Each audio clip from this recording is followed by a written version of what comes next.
Hey parents, I'm Ms. Hamrick and I'm here to give you a mini lesson on how we teach our kids to compare numbers. The way I start off by teaching our kids is by making them think of an alligator mouth and tell them that the alligator is really hungry and he likes to eat the biggest numbers. So I first begin by having them look at the first number listed and the second number listed. And then I'll ask them, boys and girls, would the alligator want to eat the 1 or would they want to eat the 5? And of course the kids would say they would want to eat the 5. And so I'd have them write this symbol, and I sometimes get the kids to draw the teeth. And then as they get more acclimated to it, they don't need the teeth anymore.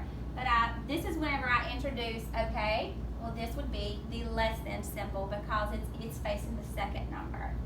Okay, now then on this example, I would have them, okay boys and girls, if they take a look at 16 and 16.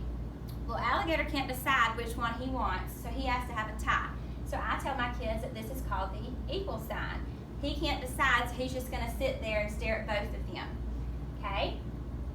And then lastly, I would have them look at the 9 and the 4, and I would ask them which one the alligator would want to eat, and they would tell me the 9, which would face the first number, and that's whenever I would introduce the vocabulary word greater than. So we have less than, equal to, and greater than.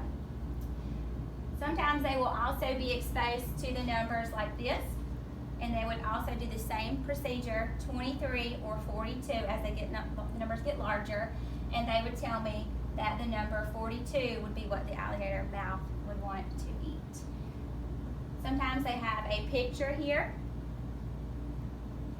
and they would have to count the stars, so 1, 2, 3, 4, 5, 6, and I tell my students to write the number underneath the picture so they don't forget it.